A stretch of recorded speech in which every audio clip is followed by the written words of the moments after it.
So we only have about 30 minutes left. And first, I want to thank everybody for coming today and your support and interest in employing people with autism. And I want to thank Greg Rosen for coming down from Massachusetts and trying to help us get involved and, elected officials and kind of replicating what he's doing up there down here. And of course, Frank from Ship on Site, go check him out. He does some great stuff. We appreciate it. And Miss Lara from the Barbara Stone Foundation and the Greenville Can. And I look forward to meeting you in person at the end of the month. So thank you, everybody in the Chamber, of course, for your amazing support. TD Bank for sponsoring it. Okay, so there's the promotion end of things. So we have 30 minutes left. And I did, before the break, Lara mentioned the systemic issues. One of which, that we want to let employers know about is transportation, because not everybody is Greg Rosen, who drives and lives independently. Rebecca can attest, JG's mom here, and JG works for Frank. He's 23 and he does not drive.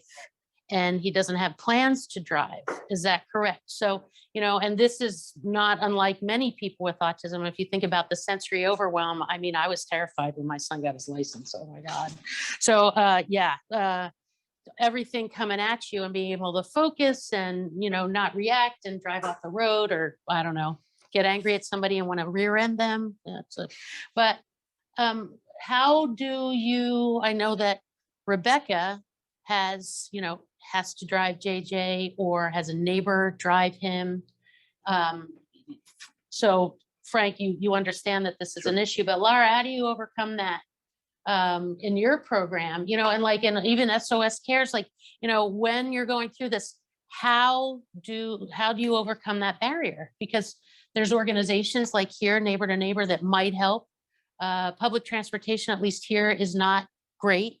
And then of course, we're worried about independence and bullying and, people being predators on our wonderful people who are a lot of times socially unaware. Lara, how do you overcome that? You're on mute. So that is part of what the Barbara Stone Foundation and Greenville can do. At the core of who we are, our mission is to serve as a champion for individuals with disabilities across their lifespan from birth to death. So our job, and we're so privileged and honored to do it, our job really is to look at our community and assess the gaps in services, there's so many barriers to things like employment or just independent living. And we do that through one of our vehicles carrying out our mission. Is through Greenville CAN, which stands for Collaborative Action Network, which is a coalition of a lot of service providers in Greenville who get together to discuss these issues and to kind of break down the silos. So I'm going back to the very foundation of who we are, because we believe wholeheartedly that in order to kind of address these system level barriers, that we need to bring everyone together. So we advocate for a seat at all the tables: affordable housing, transportation, public transit. We advocate so that either one of our organization leaders, service provider agency leaders, or a self-advocate, a Greg, or in our case, Elliot Corbin, that they can have a seat at the table and talk about those barriers, be it transportation, but also things like, figuring out that employment benefits if you're on SSDI, or figuring out how you can earn a certain amount of money and not lose your disability benefits. Right. And talking to the school system about, we have the employability credential now, talking to the school system and connecting the school system to employers ahead of time. We take that on as our responsibility, and it's all about persistence and continuing the conversation and bringing the organizations together so that one organization is not kind of bearing the brunt of that. Got you.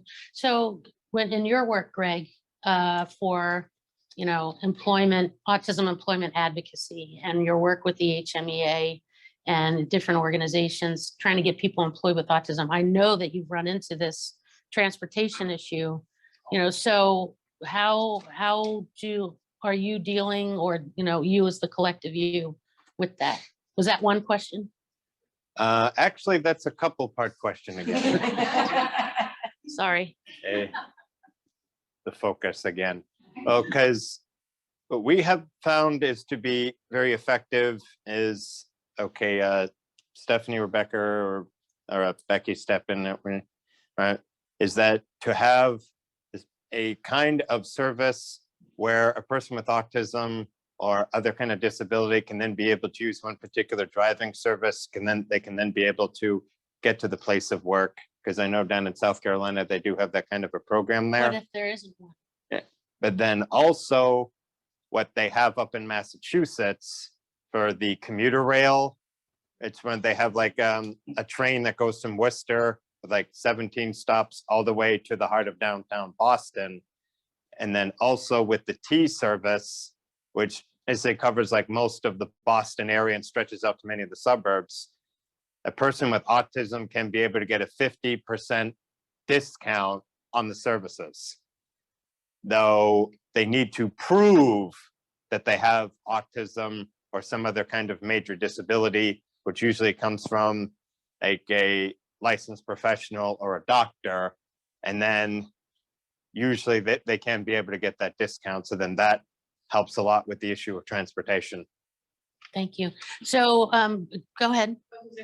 As the public transportation provider here, we're working on it. Yay. And we're working on a lot of things in terms of, and the reality is we're underfunded for a community the size that we are, especially and that's Sure. just full-time residents, Right. not including the tourist, factor. Right. And something we're working on, and we have a new CEO, but I think the big thing here for us, and I'm not sure if this is an option for you, is we do have paratransit services. And with the medication, you have a doctor fill it out and you're eligible for those services. I think it's like $3 a trip. And we do have many folks on the spectrum that we help get back and forth to work. Now, the challenge is you have to be within a certain, of a fixed route for a certain location, but it's doable. And if you have any questions, I'll give you my card. I'll give you my card. That would be There's a great. way we We'll can work definitely together on post that. on the website. And, yeah. We have a great paratransit coordinator. And the beauty of it though, is we have expanded our service, and the more we expand our service, the more we can have that option for folks in Georgetown and North Myrtle Beach. So it's something we're working on. Great. For sure. So Thank you. sure.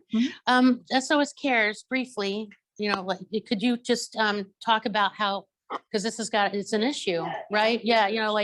How are you dealing with this in your job coaching and getting people to work? Well, I think we're very much like Lara in that we get our seat at the table. And I know that our CEO has met with Coast multiple times and about the plans and changes and things that are happening there in paratransit, and has met with neighbor to neighbor. And right now they're not taking people to work.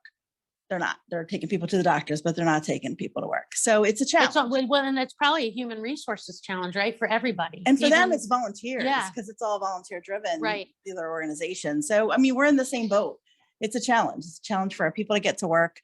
We have some that Uber. We try to find jobs that are very close, in proximity, so that they can not have a far distance to travel. So we work really hard at trying to find something close by that works for their families, and times and things that work for their families. And it's just one more, it just highlights kind of the complexity and the different supports that are needed for somebody with autism. Like what, you all don't know is we were here for a dry run yesterday, right, with Greg, because there's preparation involved. He wanted to see the room. We rearranged the furniture. We made sure that everything was set up so that he was comfortable. So we were here for an hour doing that yesterday. We've been talking and practicing. And so there's supports and different things that need to be done for the person with autism. We're blessed that he is so willing to share and well-spoken and such a tremendous advocate and independent, where he could fly down here. he's been staying on his own. He's been driving around on his own without much support. But for the different appearances, you know, we had a TV appearance Monday morning, a radio appearance yesterday. So, And yeah, yeah, sorry. because actually what a lot of people don't realize is that like that TV station, they actually had to change several of their traditional ways of doing things. Greg Rolls show, just so you know. Uh, Sorry. Go ahead. Yeah, because then like I got there like 30, 40 minutes beforehand and they're like, okay, what are some of the, so they actually like rearranged like several of the ways how they do the cameras. And then actually they moved the original position where I was supposed to sit. And then they changed around several other things. And actually it's kind of funny what they thought it was a glitch, but actually it ended up helping me when like they were putting on like thing with like the camera footage. It accidentally turned on early, but I'm like, oh, cool. So now I know how I'll appear. So I was able to better take it in. And then also like, yes, I'm definitely one that's very lucky that can be able to drive.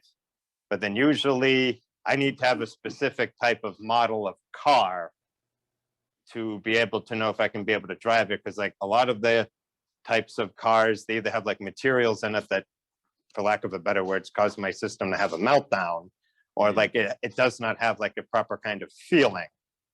And then also, usually when I drive, I'm usually either by myself or somebody that I know very well. It's like when I went for my driving test, when I had one person I did not know at all, it was the police officer that had give the yay or nay. I got very overwhelmed and I nearly flunked the whole driving test within 30 seconds. But then I had Mr. Whelan, who was one of my teachers, who really believed in me. He's like, Greg, I know you have autism. I know you have some, but you can do it. And he's like, I'll be right behind me. And then actually I ended up like adjusting the rear view mirror a little bit so I could be able to get him in there. And I'm thinking, you know, thank God the cop didn't notice. And then I was able to do all like the really critical things right. And he's like, okay, because you did all the ultra critical things right, and a couple of things, and because I'm in a merciful enough mood, he signed me off. But I was very lucky to have Mr. Whelan in the back. Okay, so we have about 15 minutes left. I have a couple questions here. Or does anybody have any questions for our panelists? Anything? Any questions at all? Go ahead. I have one more thing to add to the transportation piece, if that's okay. Yeah. I'll be quick. I think we are trying really hard to implement a van pool program with our Up Employment Initiative, which is going to, rely heavily on the employer buy-in, the business buy-in, but it's a program that they actually did in Spartanburg. They successfully run a pilot program through Enterprise Commute. I don't know that it is statewide, but I would certainly encourage folks to look at it. It's a small win, but they have vans and vehicles up to, I think, 12 people. It's 12 people. And it's truly a ride share, so it can be inclusive. It can go to multiple locations, but it requires the buy-in from the employer, the rider, and whoever is kind of like facilitating that. So Thank you. On our end, it would be Barberstone Foundation, but Enterprise Commute, I would recommend looking into that. Excellent. So I have a question for Frank. When you signed on for the Champion Autism Network training program, what was the feedback? Did you learn anything from that? And what was the feedback from your employees? Well, we're actually in the because when we hired JJ, we were down to a skeleton crew. We had some individuals that left because of medical reasons. And so, but we wanted to get in several more of the autistic employees in, and we wound up getting the vouchers to be able to do this at home, but we were waiting to have our first staff meeting with everybody together. I've looked over the program and I think it's excellent, but that's something that we're going to wind up doing here as a Cool. complete. And what are your thoughts on the training program just to educate people on, the general level of autism or for the different industries that we serve. Well, first off, Becky, it was a great honor to be able to assist with the training program that you had put together that we have implemented throughout the country and now the world, in fact, on the cruise lines, is that really does make it pretty realistic to like what goes through like our minds and how certain changes, though it might seem very small to someone like yourself, it is enormous to someone like yours truly. But then it really sets up like a lot of our strengths and a lot of our weaknesses and how to better work with the strengths. So I think it was very good. So somebody asked the question, Greg, it says, I see you nodding at the other speaker's points. And so the question was, how important is routine to your day? Very important. Is like, usually with my role, there's a lot of like very scheduled tasks. So then by having a lot of the routine, it allows me to do my job even better. It allows me to be able to stay on task and to be able to get everything accomplished in a very timely manner. How are you managing like being down here or not? Are you creating your own routine? I know I disrupt it all the time though. And then I'm sure Stephanie will vouch for this as well as Becky. So then I have to admit, when I first came down here, they talked me into like, oh, we're having this really cool event at Ripley's on World Autism. And I'm like, the land of the penguins? Yeah, I know. And then so she talked me into coming down, starting out with that. And then Becky and Stephanie were mentioning the various things that they wanted to be able to accomplish this week. And then she was like, okay, we want to be able to do like a TV appearance either on Monday or Tuesday, and then get to speak with Adam, the amazing person in iHeartRadio gave me this Adam cool duck. Dellinger And saved the day last year with the stuffed duck. And the thing and then there was a couple times we'd go back and forth and I'd call Steph and then Steph would be like, okay, Greg, thought we had this set in concrete. And then like a couple times Becky and Steph would be like, Greg, you keep calling us. But then the thing kept changing, but then we're able to get a very concrete structure. And then also what helped me to be able to better absorb a lot of these changes and is that the place I've been able to stay is part of the CAN Autism Network, part of like the Blue Green Resorts, and they have that training. So unlike in many other places where I'd go to a hotel or whatever, then people would start giving me all these weird looks and all kinds of other things there. And then they're like, oh, we know how to work with you. And then we're able to have a much better experience there. So in a lot of cases, it might take a little bit more, but then if there's like the changes, then I would just need to be in regular communication. So sorry, Beck and Steph, if I seemed a bit annoying. We're happy to have you here. Thank you. Another question was for me, and it says, are there preparations for adults on the spectrum as they lose parents or guardians?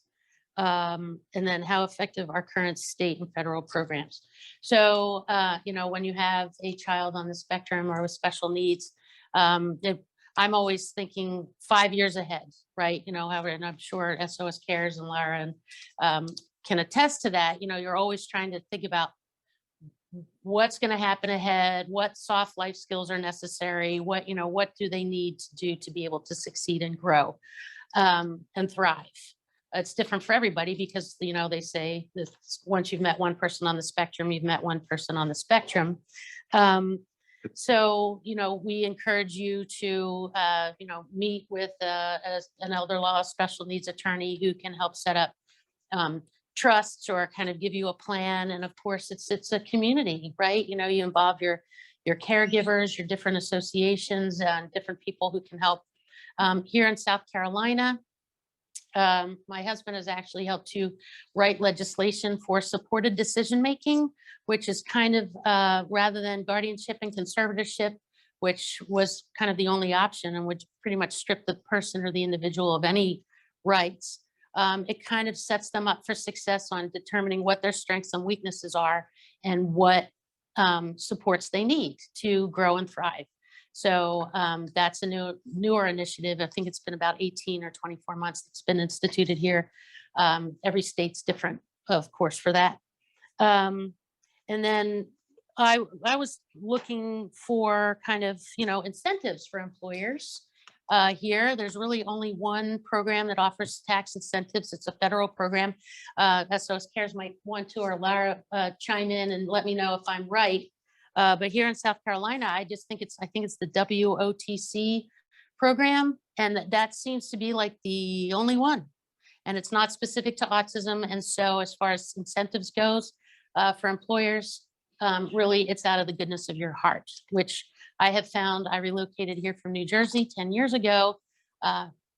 What I'm doing down here would never have happened up there. Down here, people want to be involved because it's the right thing to do. I hear that all the time. And it brings tears to my eyes and gives me little goose pimples because it's incredible, the support that we've gotten. And truly grateful for that. There is one other program, actually. Oh, good. The WOTC is one here, but if you're a business that is pursuing federal contracts of any sort, if you can show that you employ individuals with disabilities, that actually puts you in a, when they're awarding contracts, they do everything based on, a weighted system.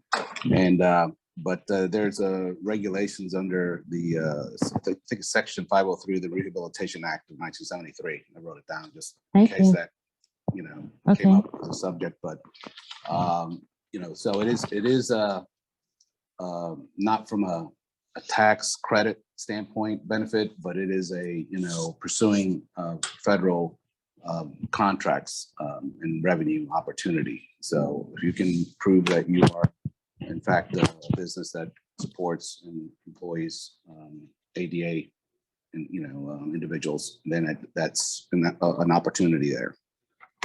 Terrific. Go ahead. And can also I add one more thing?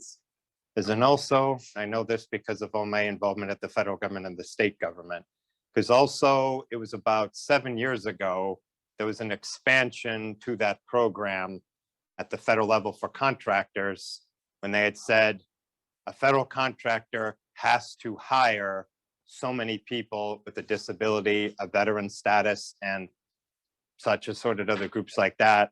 So then now it's like a lot of the federal contractors, they want to be able to keep those quotas so they can keep their government contracts. So that's why like a lot of these contractors are now more aggressively pushing for those kind of things as well. One thing that Greg mentioned before was staying at a CAN certified property. He's staying at Harbor Lights, which is one of the Blue Green resorts. We have a strategic partnership with them and have trained and certified all 46 of their locations around the country. And so we're increasing our footprint to be national. And of course, I have a vision of world domination. So, that's one thing. I can vouch for that. So one thing that we have is the CAN card program. So any participating or trained and aware businesses offer a service or a discount to our families. So they just need to show this at the participating business, and everybody knows how to treat them, and because the employees are trained and aware.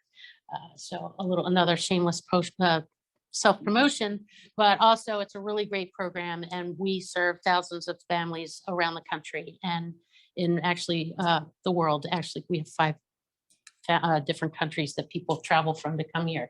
So Myrtle Beach has been declared, this area has been declared an autism-friendly travel destination. Our partnership with the Chamber, we're really starting to promote that and want to get as many businesses aware and involved as possible here and everywhere. So we use Myrtle Beach as our proving ground, where we create our programs, whether it's our sensory-friendly events for our families, or establish our corporate relationships that we can take out to the other markets that we're in: Blue Green, Ripley's, Dave and Buster's, Tanger Outlets, TD Bank. Soon come, right, Mr. Culp? We're on board with that. So anyway, thank you for your time today. Does anybody have any other questions or comments or anything that they would like to say or share with our panelists, or Any questions at all? Yeah, now's the time to ask. I mean, like anything that's going, he's super self-aware and willing to share. So Just a closing comment from myself. Please. And that's, I know I gave you my bio, but I don't know where it goes in that. But for this group here, I actually came from a Fortune 500 environment. I worked there for 20 some years, and I was a corporate director for revenue. So I had probably about 700 plus employees under me. I transitioned out of the call it the corporate rat race to really work for myself, and wanted to explore that. Now, my decision to get into the business I'm in is just something that kind of came across, and I met someone who was looking to open up this business, and we became partners. And we've opened up 42 of these stores since 2001. And I can tell you that the structure of a corporate environment from a human resource standpoint is very rigid. Okay. When you're in a small business, things operate a lot differently. Okay. And one of the things that when we were talking about transportation and all that is that when you're working and adopting, ADA individuals, or in this case, individuals with autism, you have to allow for flexibility. And that's one of the biggest things. And, I know we have JJ, but I also have another employee who suffers from PTSD. And I can tell you that the meltdowns, pretty similar. And my response to them, and this is what gives them ease and peace of mind, is things happen. We're good. right. I feel like as rigid when can as you they come are, in? yeah, as flexible as we need to be. Right. So the flexibility is huge. Yeah. And so just know things happen. That's my tagline with the employees. And, this is something that with our other stores, we're going to be incorporating this, because this is sort of like the test pilot place here, right here in Myrtle Beach. My store happens to be the training store between my partner and I. So she's up in Raleigh, I'm here. And so that's something that I hope to expand upon. And We got a live one. Yeah. I want to add one thing to what you said is, you said he interviewed me, but I was interviewing him just as much. I've been checking on his shop for weeks. And one question I threw at him is, how do you handle a person who struggles with failure? Because my son would just rip himself to shreds. And he had a beautiful answer. He's like, we get through it together, and we try to find something that's successful. Yeah. So that's great. Yeah, things happen. Yeah. Mhm. Things happen. Well, thank you. Lara, do you have anything you want to say before Greg closes us out? No, thank you. Just really is a great opportunity, I expect, to be able to share and also hear what everybody else had to say. Questions were great. Thank you so much. Thanks for being here. Really appreciate it. Greg, you want to close us out on this whole thing? Now, just one final thing I would like to is right there is usually a meltdown does not happen automatically. Usually there's several triggers and several things that are going to happen. And I'll use myself as an example. Is usually when the first signs that there's something's going on, you start talking and then they're like delayed by like several seconds, sometimes a little bit more than like, okay, time to get out of Dodge, as the old saying goes. And then to be able to react to that. And then usually they start stimming, like myself, I'd start using like my hand a little bit too much, or start to have a little bit too much movement. Like that's a signal, get in there and do something. Well, thank you, everybody. It was great to have you here. If there's, our contact information is everywhere. It's plastered around. If we can serve you or your employees or anything, please don't hesitate, or family members, neighbors, please don't hesitate to reach out. Thank you so much, everybody, for being here. Please give a big round of applause. I want to thank Becky, Greg, Lara, and Frank for sharing with us today. This has been just an awesome, awesome session. We've learned so very much. Brian and Mark is also here. Thank you to TD Bank for your continued support of Evolve. And coming up on June 16th is our next class with Amanda Masterpaul with Coastal Carolina University. on inclusive workplaces. So please join us. Registration is open. Yeah. Thank you all so very much. Thank you. Thank you.